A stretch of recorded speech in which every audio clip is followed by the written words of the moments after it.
This is SpaceTime Series 25, Episode 111, for broadcast on the 19th of October 2022. Coming up on SpaceTime, astronomers given one of their best views yet of the birth of a black hole, the largest known asteroid impact on Earth, and an Australian project to grow plants on the Moon. All that and more coming up on SpaceTime. Welcome to SpaceTime with Stuart Gary.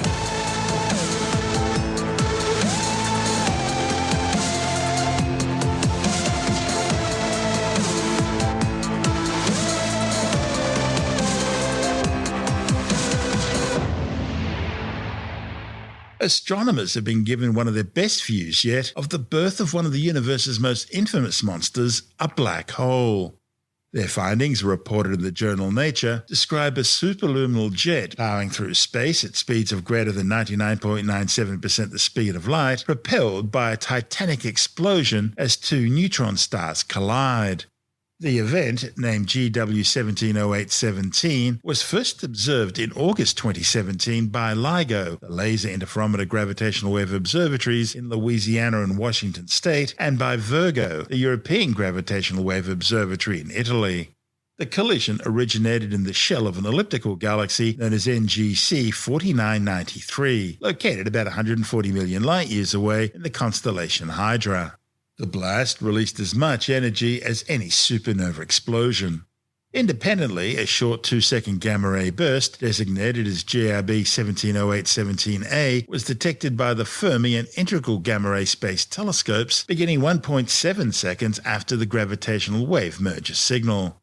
This was the first combined detection of gravitational waves and gamma radiation from a binary neutron star merger. The aftermath of this massive collision was collectively seen by more than 70 observatories around the planet, as well as in space. And it was monitored right across the electromagnetic spectrum, that's in addition to the gravitational wave detection. Consequently, this has heralded a significant breakthrough for the emerging field of time domain and multi-messenger astrophysics, and the use of multiple messengers, like light and gravitational waves, to study the universe as it changes over time. It was also a major watershed in science's ongoing investigation of these extraordinary collisions.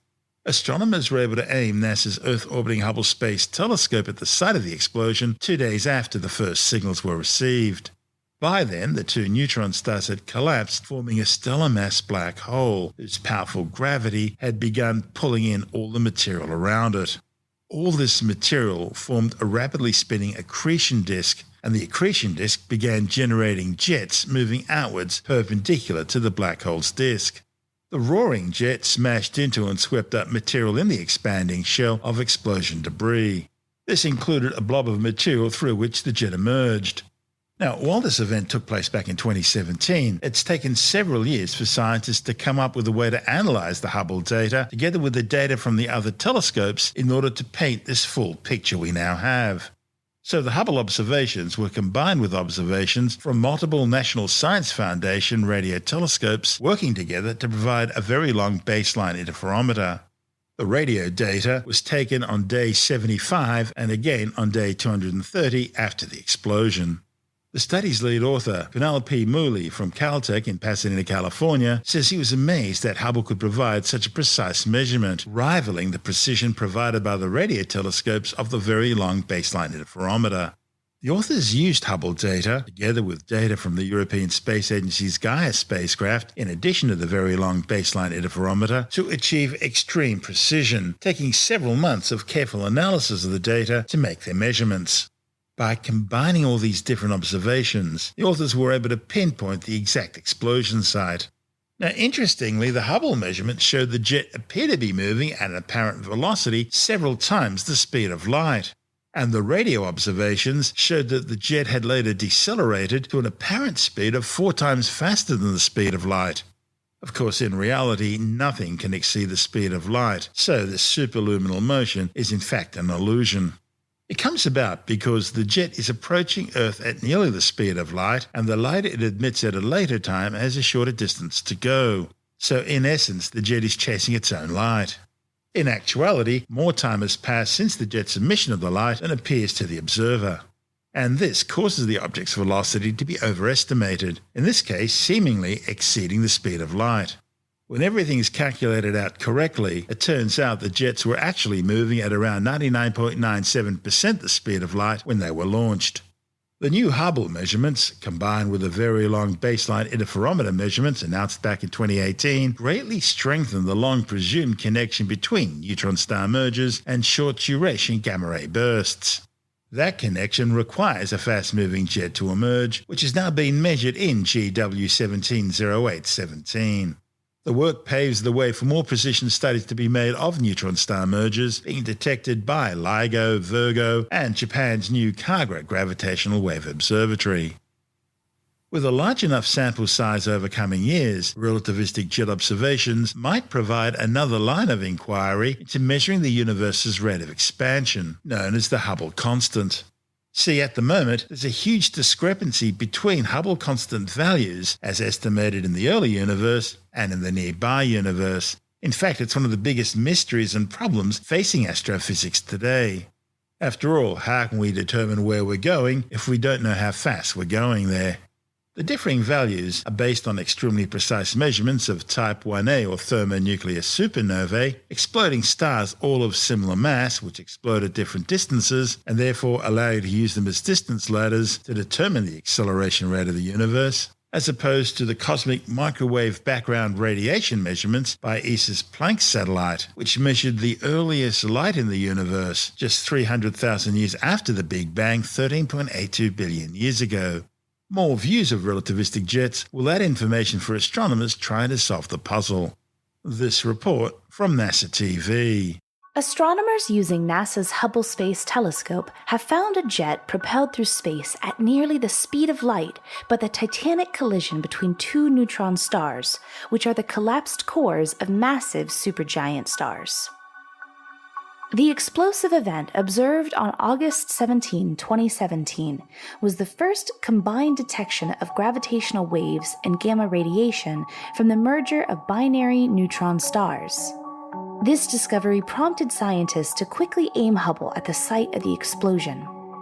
A total of 70 observatories around the globe and in space collectively gathered data across the electromagnetic spectrum of the merger's aftermath.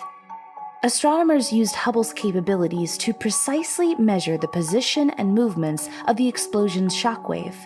They were trying to see how the shockwave's physical properties changed over time. Combining Hubble observations with that of several other telescopes allowed researchers to pinpoint the explosion site 130 million light-years away. The data suggests the blast shockwaves traveled along a narrow beam confined by powerful magnetic fields. The resulting jet smashed into and swept up material in the surrounding interstellar medium. This material included a mass radiation through which the jet emerged. As the jet moved away from the site of the explosion, the mass moved outward. This work paves the way for more precise studies of neutron star mergers. More observations like this one help us understand more about the universe. This is SpaceTime. Still to come, the largest known asteroid impact on Earth and an Australian project to grow plants on the Moon. All that and more still to come on SpaceTime.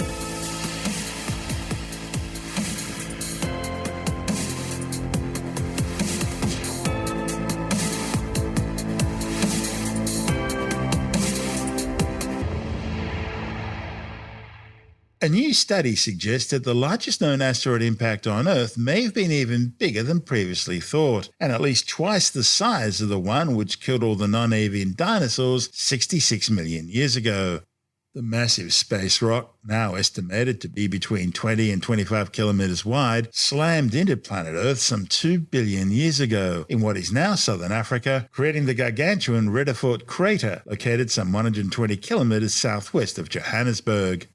The massive scar left from the impact produced a crater some 159 kilometers wide, making it the biggest visible crater on Earth.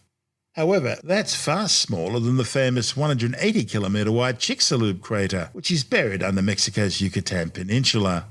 It was formed 66 million years ago by the impact of the 12-kilometre wide KT boundary event dinosaur-killing asteroid. Scientists believe that 2 billion years' worth of erosion would have removed much of Vredefort's original size. But speculation remained as to how big it would have originally been, and consequently how big the asteroid must have been that caused it.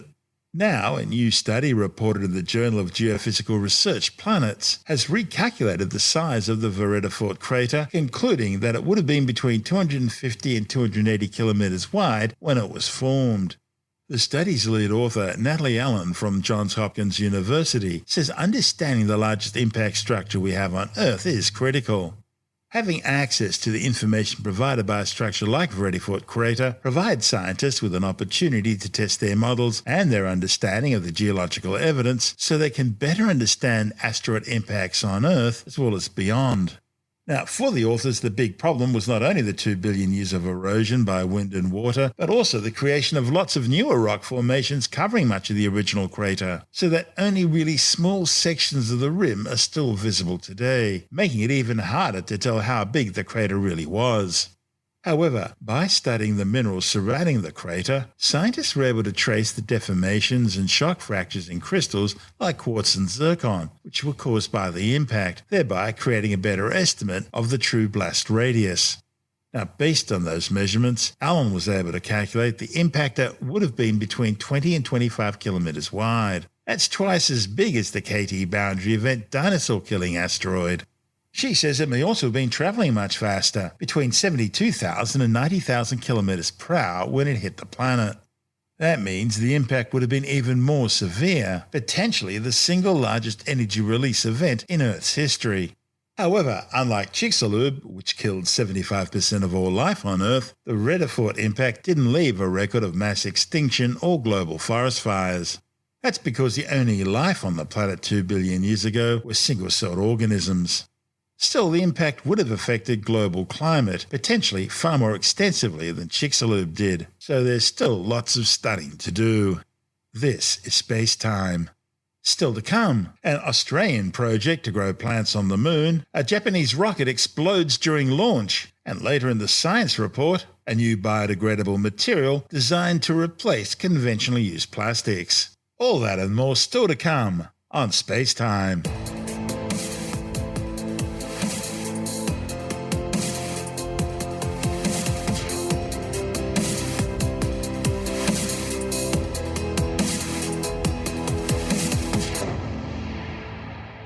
Australian scientists have announced plans to grow plants on the moon to help pave the way for future lunar colonies.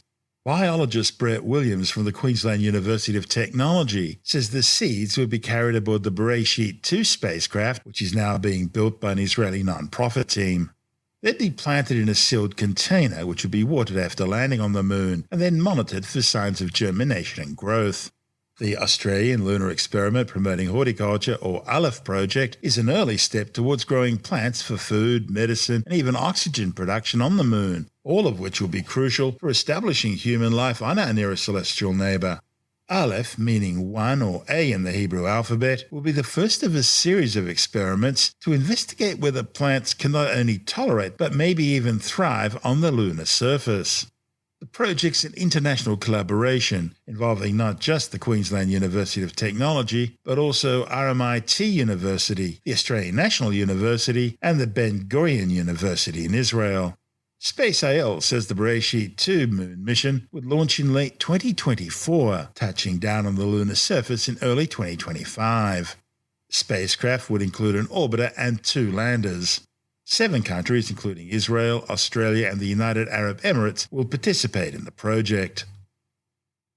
Japan suffered a major launch failure, with its Epsilon rocket exploding during the final stage of its flight to orbit. The 24-metre-tall solid-fueled rocket had taken off from the Uchinura Space Center in the southern Kagoshima region. It was carrying the 110-kilogram RAISE-3 Rapid Innovation Payload Demonstration Satellite.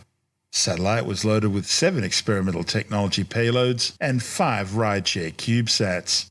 Initial reports indicate the rocket's first and second stages performed nominally, however the third stage failed, forcing mission managers to issue a self-destruct order. The Japanese Aerospace Exploration Agency JAXA are now trying to determine exactly what went wrong. This is SpaceTime.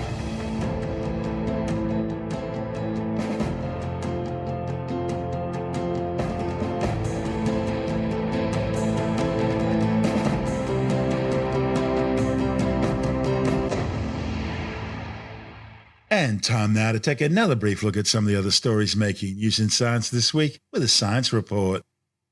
A new study shows that women with obesity can improve their heart health using a combination of time-restricted eating and high-intensity interval training.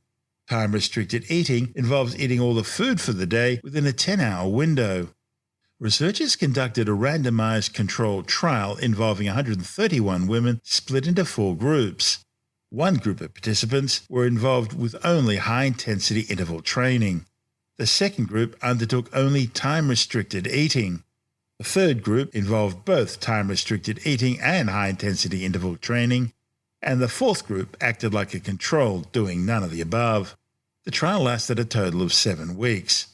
The findings, reported in the journal Cell Metabolism, show that people in the time-restricted eating and high-intensity interval combination group were able to improve their average long-term blood sugar levels, reduce their fats, and increase cardio fitness compared to the other tested groups. In a separate study, researchers also found that time-restricted eating alone is an effective strategy for shift workers, such as firefighters, in order to improve heart health, glucose levels, and blood pressure. Engineers with the University of New South Wales have built a new high-speed motor which has the potential to increase the range of electric vehicles. The interior permanent magnetic synchronous motor traction drive prototype achieved speeds of around 100,000 revolutions per minute, far exceeding the maximum power and speed normally achieved by these novel motor designs. Researchers say the new design is able to produce very high power density, which is beneficial for electrical vehicles in reducing overall weight and therefore increasing range. Interior permanent magnetic synchronous motors have magnets embedded within their rotors in order to create a strong torque for an extended speed range. However, existing versions suffer from low mechanical strength. That's due to the thin iron bridges in their rotors, which limits their maximum speed. The University of New South Wales team overcame these issues with a new rotor topology, which significantly improves robustness while also reducing the amount of rare earth materials needed for their production. Scientists with the University of California, San Diego have developed a new biodegradable material which they say is designed to replace conventionally used plastics. A report in the journal Science of the Total Environment claims that the new polyurethane foams have been proven to biodegrade in land-based composts and in seawater. The researchers found an assortment of microorganisms, a mix of bacteria and fungi, which will colonize polyurethane foams and use them as a food source. The results showed that the material started to degrade in as little as 4 weeks. The discovery could help address the growing environmental health threat posed by plastic pollution, from grocery bags in the deep sea to microplastics in food supplies and even in your bloodstream. In 2010, researchers estimated that some 8 billion kilograms of plastic enter the ocean every year, mostly from China. That trash builds up into giant gyres like the Great Pacific Garbage Patch, which already covers an area of more than 1.6 million square kilometres. One of the highlights of the past 12 months have been Sony's new prototype 8K VR headsets, which feature a pair of miniaturized 4K OLED panels mounted in the one package. Our technology editor Alex Hara-Voigt from ITWire.com says they look great. This is an ultra-realistic 8K VR headset prototype. This headset promises that you can share experiences with an overwhelming sense of reality. So it projects a high-def 3D space and achieves high-res of 4K with one eye and 8K with both eyes. It's got twice the pixels of your OLED phone, and these pixels are so small that you can't see them, so you don't get that screen door effect. And they pair CMOS image sensors with 4K OLED displays, and they've got ultra-low processing time. So this is so you don't feel dizzy, and they have this thing called latency correction, so the video looks incredibly smooth and realistic. It's still only a prototype. It's not on sale yet, but Sony could commercialize this if it wanted to, and it's stuff that will, in theory, be released this decade. Is that just for gaming, or will it have uses in other areas as well? Well, I mean, if you've put on a VR headset and you've been sort of underwhelmed that it still looks computery, I mean, imagine putting on a headset and thinking what you're seeing is real. I find them addictive. Well, They are for me, they're addictive. Once I get them on, I don't want to leave that world. well, look, they've had Probably movies says a like lot about me when you think about it. well, they've had Probably movies not like good. they've had movies like that about one was called Surrogates, but we've also had the headsets that they put on in the Neuromancer books or Johnny Mnemonic, the movie, and this is the decade we're going to have VR and AR and mixed reality absolutely explode. Communication, gaming, and when you're overlaying information on reality, you'll get to a point where, I mean, if you think people are addicted to their phones now, wait till they've got these headsets on, especially the ones you can see through, so you can navigate and continue getting information.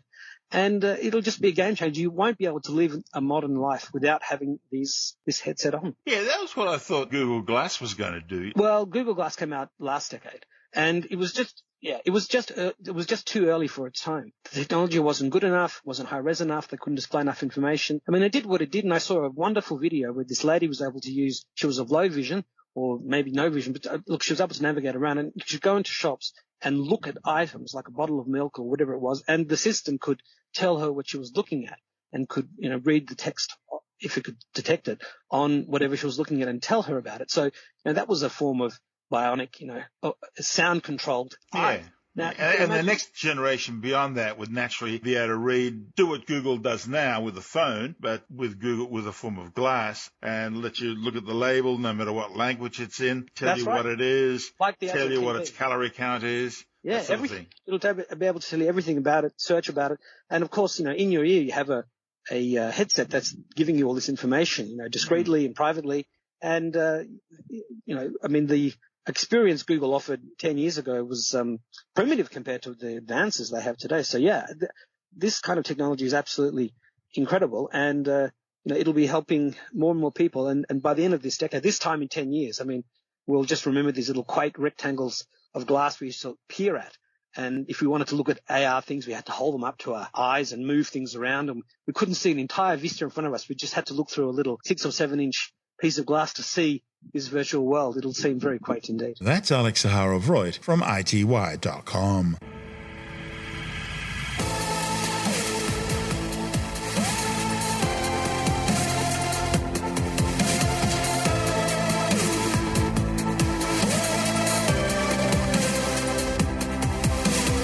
And that's the show for now.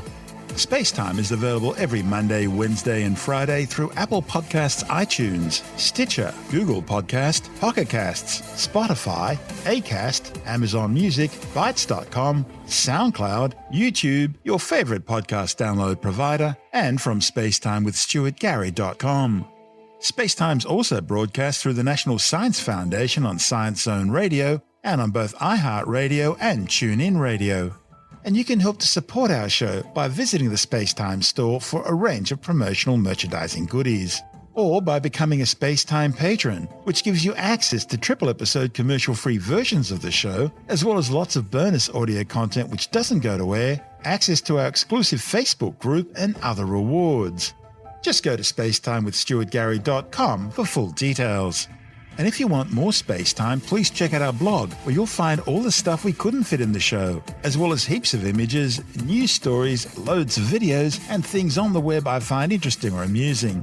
Just go to spacetimewithstuartgary.tumblr.com. That's all one word, and that's Tumblr without the E. You can also follow us through @StuartGary on Twitter, @SpaceTimeWithStuartGary on Instagram, through our SpaceTime YouTube channel, and on Facebook, just go to facebook.com/SpaceTime with Stuart Gary. And SpaceTime is brought to you in collaboration with Australian Sky and Telescope magazine, your window on the universe. You've been listening to SpaceTime with Stuart Gary. This has been another quality podcast production from Bytes.com.